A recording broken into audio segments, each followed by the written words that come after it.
Hello दोस्तों, कैसे हो? सकता हूँ आप सब लोग वहीं होंगे। तो चलिएगा, आज की क्लास में हमारा हिंदी का चैप्टर 5 है। क्या है? चैप्टर नंबर हमारा 5 है।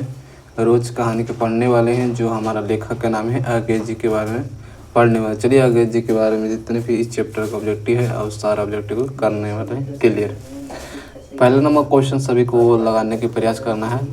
पहला नंबर को, रोज़ कहानी की नायिका कौन है? क्या है? रोज़ कहानी की नायिका कौन है, मतलब नायिका के नाम पूछ रहा है रोज़ कहानी की, तो हमारा लेखक का नाम हो जाएगा मालती। क्या है?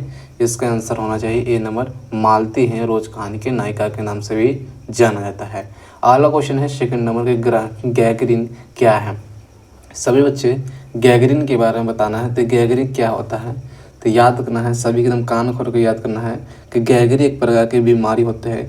मतलब इसका एग्जाम्पल में ले सकते हैं कि एक हार्ट अटैक की बीमारी। नहीं, गैगरी मतलब कहने का है अर्थ है कि जब मतलब कि किसी भी इंसान के चोट वोट लगता है और चोट लगने के बाद धीरे धीरे नहीं कट जाता है, उसके बाद मतलब धीरे धीरे पकने लगता है और बहुत बड़ा घाव होता है और ये मतलब ऑपरेशन कराने पड़ता है, होता है कि नहीं?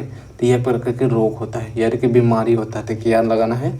ऑप्शन हमारा डी होगा, बीमारी होता है। अगला क्वेश्चन है थर्ड नंबर, और सभी के आंसर लगाना है कि निम्न में से किस कहानी में गैगरी का उल्लेख है?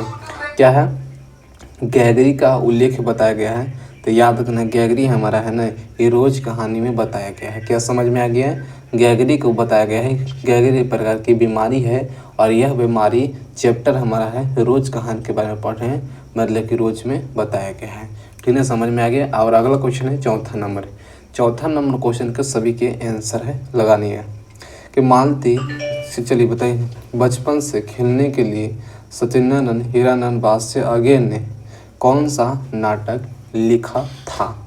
मतलब ये बचपन में खेलने के लिए कौन सी नाटक लिखा था? तो याद रखना है, तो हमारा है इंद्रसाभा नमक। क्या है? तो चौथा के आंसर हो जाएगा इंद्रसाभा नमक, जो कि नाटक लिखे थे कौन? अंग्रेज जी ने। क्या समझ में आ गया? और 5 नंबर क्वेश्चन को सभी के आंसर लगाए। तो 5 नंबर क्वेश्चन क्या कर रहा है? याद रखना है कि मालती किस कहानी की पात्र है? मालती जो लेखक है हमारा, किस कहानी की पात्र के नाम से जाना जाता है? और सभी के आंसर लगाना है। और अभी तक प्यारे बच्चों, कोई भी एक बार चैनल को सब्सक्राइब नहीं किए हो, लाइक नहीं किए हो, नहीं शेयर किए हो वीडियो को, तो एक बार ये काम जल्दी जल्दी कर लीजिएगा सब कोई, ठीक है? और लगाइएगा। 5 नंबर क्वेश्चन है कि मालती किस कहानी की पात्र कहलाता है? तो यह है रोज कहानी। तो इसका फाइनल क्या होगा? बी नंबर आंसर, रोज कहानी, ठीक ना? और अगला क्वेश्चन है, और सभी के आंसर लगाना है कि हमारा है 6th नंबर क्वेश्चन है कि अज्ञेय का पिता का नाम था? अज्ञेय के पिता का नाम क्या था? लगाना है इसका आंसर, अज्ञेय जी की पिता का नाम क्या है? तो यह है डॉ हीरानंद शास्त्री। डॉक्टर क्या है? हीरानंद शास्त्री। किनका? अज्ञेय जी की पिता का नाम। ऑप्शन नंबर सी होगा। 7 नंबर क्वेश्चन के सभी लगाना, तार सप्तक के संपादन कौन है? तार सप्तक के संपादन कौन है मुख्य? तो याद रखना है, तार सप्तक जो लेखक हैं अंग्रेज जी। क्या है? तो हमारा राइट आंसर अंग्रेज जी हो जाएंगे। और 8 नंबर क्वेश्चन, और आपके लिए 8 नंबर क्वेश्चन का बताइएगा इसका आंसर क्या होगा कि निम्न में से किस कहानी में गैगरी का उल्लेख है? निम्नलिखित में कौन सी कहानी हमारा है जो गैगरी के उल्लेख बताएगा? और सभी को पता होगा, तो गैगरी के उल्लेख है रोज कहानी में बताया गया है। तो मतलब बी नंबर करेक्ट हो जाएगा। और 9th नंबर है कि रोज शीर्षक कहानी का लेखक है। रोज शीर्षक कहानी के लेखक कौन है? अज्ञेय जी, रामधारी सिंह दिनकर, या मोहन राकेश जी होंगे, या उदय प्रकाश जी होंगे। तो याद रखना, रोज कहानी में लेखक का नाम है अज्ञेय जी। रोज शीर्षक कहानी में लेखक क्या नाम है? अज्ञेय जी। ऑप्शन नंबर ए होगा। और इसी तरह से 10th नंबर क्वेश्चन सभी के आंसर लगाइएगा 10th नंबर पर कि रोज शीर्षक कहानी में मालती मिट्टी के बर्तन गर्म पानी में क्यों धो रही है? रोज शीर्षक कहानी में मालती मिट्टी की बर्तन गर्म पानी में क्यों धो रही है? तो याद रखना है, जो रोज शीर्षक कहानी में जो मालती मिट्टी का बर्तन गर्म पानी से दही जमाने के लिए धो कर रही थी। क्या होगा? दही जमाने के लिए। याद हो गया?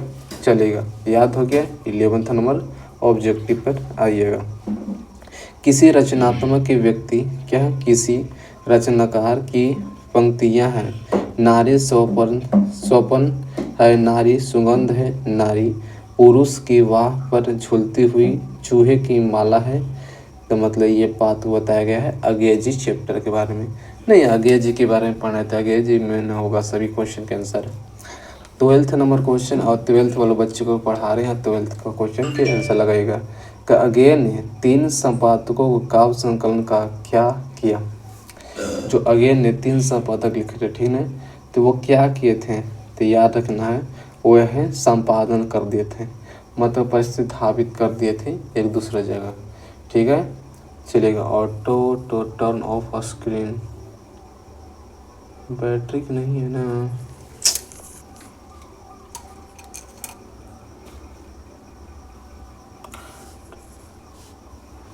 %37 कहाँ हो रही हो।